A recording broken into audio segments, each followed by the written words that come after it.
اعوذ باللہ من الشیطان اللعین الرجیم بسم اللہ الرحمن الرحیم وبہ نستعین وہو خیر الناصرین۔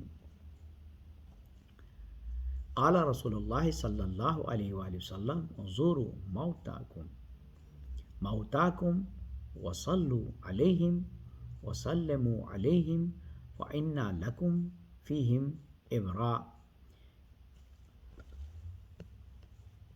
رسول خدا صلی اللہ علیہ وسلم فرماتے ہیں کہ اپنے مردوں کی زیارت کرو، ان پر درود و سلام بھیجو کہ وہ تمہارے لیے ایک عبرت کا مقام ہے۔ جب ہم قبر کی زیارت، عزیزان گرامی، ہمارا موضوع سخن انسان کی ذمہ داریاں، اپنے ساتھ رہنے والے اپنے معاشرے کے لوگوں کے ساتھ، اس کا جو ہمارا عنوان تھا، درس تھا، وہ مرحومین کے لیے ہماری کیا ذمہ داریاں ہیں۔ لہٰذا ان کی قبروں کی زیارت کرنا، بعد میں ان کے مزاروں پر جانا، ان کے لیے دعا کرنا، اور یہ تمام چیزیں صرف جانا نہیں بلکہ اس سے عبرت حاصل کرے کہ ہمیں بھی ایک دن یہاں آنا ہے۔ انسان کا انجام یہ ہے، لہٰذا اس انجام کو دور کرنے کے لیے، اس انجام سے آشنا ہونے کے لیے ہمیں مرحومین کی قبروں کو دیکھنا چاہیے۔ اور اس سلسلے میں رسول اللہ کی حدیث کہتے ہیں کہ جو زیارت کے یعنی قبر پہ جانے کے جو آداب ہیں، ان میں آداب میں سے ایک یہ ہے کہ زیارت کرو۔ رسول اللہ فرماتے ہیں زور القبور تذکر بہا الآخرت ولا تزرہا لیلا۔ اے ابو ذر، قبروں کی زیارت کرو تاکہ تمہیں آخرت یاد آئے، لیکن رات کو ان کی زیارت نہ کرو۔ یعنی قبروں پر جانے کے لیے، رات کے وقت جانے کے لیے جو ہے، اگر کوئی مجبوری نہ ہو تو رسول اللہ نے فرمایا کہ رات کو نہ جاؤ، دن میں جاؤ، تاکہ تمہیں آپ کو آخرت یاد آئے۔ کہتے ہیں کہ مردوں کی زیارت میں تعادل، مرحومین کی جو زیارت ہے یعنی ان سے اب ملاقات صرف قبروں سے ہو سکتی ہے، تو کہتے ہیں کہ قبروں کی زیارت کیا کرو تاکہ آخرت یاد رہے، لیکن زیادہ روی سے کام نہ لینا۔ ایسا نہیں کہ بالکل ہی آپ سارے کام چھوڑ کر مزارات پر، قبروں پر رہیں۔ کہتے ہیں کہ مردوں کی، مرحومین کی زیارت کا ثواب کیا ہے۔ امام رضا علیہ السلام فرماتے ہیں کہ جو مومن کسی مومن کی قبر پر جا کر 7 مرتبہ سورہ قدر یعنی انا انزلناہ فی لیلۃ القدر کی تلاوت کرتا ہے تو خدا خود اس کو اور اس کے مرحومین کو بخش دیتا ہے۔ یعنی جس قبر پر آپ پڑھ رہے ہیں اس پہ اس کو بھی بخشتا ہے، اور جو پڑھ رہا ہے اس کی بھی بخشش ہوتی ہے۔ کہتے ہیں کہ مرحومین کے لیے دعا کا کیا ثواب ہے۔ امام صادق علیہ السلام فرماتے ہیں کہ جو شخص شب جمعہ اپنے 10 دینی بھائیوں کے لیے دعا کرے، خدا اس پر جنت واجب قرار دیتا ہے۔ مرحومین کا نائب بننا، کہتے ہیں کہ جو شخص کسی میت کے لیے عمل صالح انجام دیتا ہے اسے 2 برابر ثواب ملتا ہے، اور میت کو بھی اس کا ثواب ملتا ہے۔ یعنی مرنے کے بعد وہ تو کچھ پڑھ نہیں سکتا، وہ کچھ عمل کر نہیں سکتا، لہٰذا اس کے عمل۔ اس کے علاوہ کہتے ہیں کہ مردوں کو جو ہے برا بھلا نہ کہنا، مرحومین کو برا بھلا کہنے کی ممانعت ہے۔ رسول خدا صلی اللہ علیہ وسلم فرماتے ہیں کہ مردوں کو برا بھلا نہ کہو، ان کو گالیاں نہ دو، ان کے لیے برے الفاظ استعمال نہ کرو، اس سے ان کے رشتہ داروں کو تکلیف ہوتی ہے، اور مردوں کو برا بھلا نہ کہو۔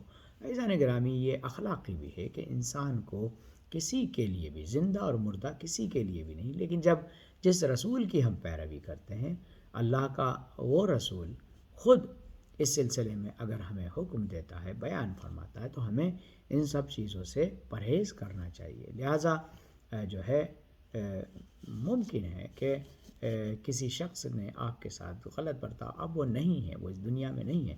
نماز جنازہ میں بھی ہمیں یہی پڑھنا پڑتا ہے کہ اللہم انا لا نعلم منہ الا خیرا وانت عالم بہ منا۔ خدایا ہم تو اس کے بارے میں کچھ نہیں جانتے، اللہم انا لا نعلم منہ الا خیرا، سوائے اس کے خیر کے ہم کچھ نہیں جانتے۔ سوائے اس کے خیر کے ہم کچھ نہیں جانتے، تو جو ہے سوائے تو ہم سے بہتر جانتا ہے۔ تو اس کی نیکیوں کو جانتے ہیں، اس کی برائیوں کو نہیں جانتے۔ کیوں؟ اللہ سبحانہ و تعالیٰ یہ ہم سے کہلوا رہا ہے، کیوں؟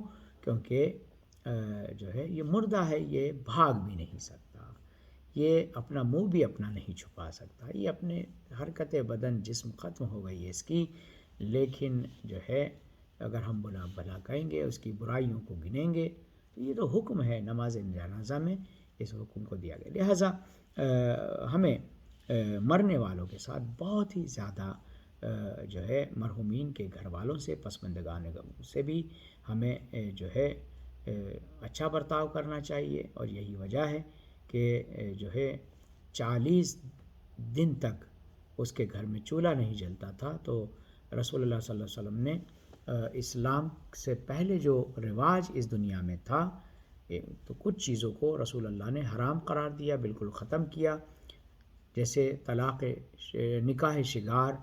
نکاح شگار میں عورت کا مہر عورت ہوتی تھی، لہٰذا اس کو حرام قرار دیا، ختم کیا۔ اس کے علاوہ برہنہ ہو کے لوگ جو طواف کرتے تھے اس کو، اور بہت ساری چیزیں جو ان کے یہاں رہائش تھی، لیکن کچھ چیزوں کو رسول اللہ نے ریپیئر کیا، یعنی اس کو صحیح کیا، اس کی اصلاح کی، اور اس کے بعد اس کو جو ہے اپنی سنت کا حصہ قرار دیا۔ تیسرا یہ کہ کچھ چیزیں ایسی تھیں کہ اس زمانے جاہلیت کے دور سے اچھی تھیں، تو رسول اللہ نے ان کو ایسے ہی ایز اٹ از باقی رکھا، جیسے کہ جو ہے سویم کا کرنا، چہلم کا کرنا، 10ویں کا کرنا، یہ رسول اللہ نے باقی رکھا۔ اور مرنے والے کے عرب کا رواج تھا کہ مرنے والے کے یہاں 40 روز تک کھانا نہیں بنتا تھا، لہٰذا ہر پڑوسی اپنا کھانا اور تھوڑا ان کا کھانا لے کر اس کے گھر جاتا تھا، اس کے منہ میں لقمے دیتا تھا، اس کو کھلاتا تھا، چونکہ اپنے جانے والے کا غم اس کے لیے بہت زیادہ ہوتا تھا۔ لہٰذا اس دنیاوی امور سے دور رکھنے کے کہ صرف ان کے لیے تم تلاوت کرو، ان کے لیے جو ہے نیکی کی دعا کرو، اور پڑوسی ایک ایک دن کھانا لے کے جاتے تھے، اور 40 دن تک 40 پڑوسی کھانا لاتے تھے۔ 40ویں دن تمام پڑوسی تھوڑا تھوڑا اپنا کھانا اور تھوڑا زیادہ کھانا، تاکہ دور دراز سے آنے والے مہمان اور مرحومین کے اہل خانہ کو وہ کھانا کھلایا جا سکے۔ اور اس کے بعد کہا جاتا تھا اب 40 دن پورے ہو گئے ہیں، لہٰذا 40 کا عدد انسان کو عادت ڈال دیتا ہے، عادی بنا دیتا ہے کہ اب تم اس کے بغیر رہنے کے عادی ہو گئے ہو، تمہارا غم کچھ کم ہوا ہے، لہٰذا اب کل سے اپنی روٹین لائف کو شروع کرو، اپنی روزمرہ کی زندگی کو جیسے تم گزارا کرتے تھے ویسے اس کو گزارو۔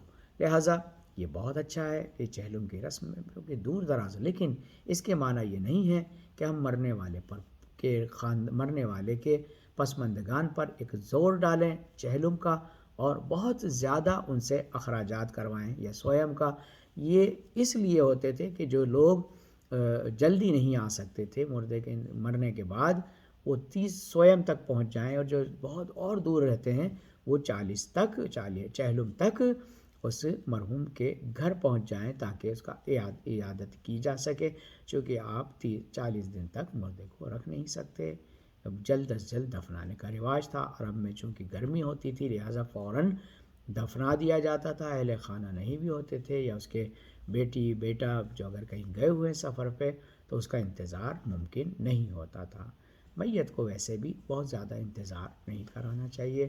فیضان گرامی، یہ اخلاقیات ہماری فقہ، ہماری جو ہے شریعت ہمیں دیتی ہے، اور ہم بہت خوش نصیب ہیں کہ ہم 14 معصومین کی قندیل کی روشنی میں اپنی زندگی گزار رہے ہیں۔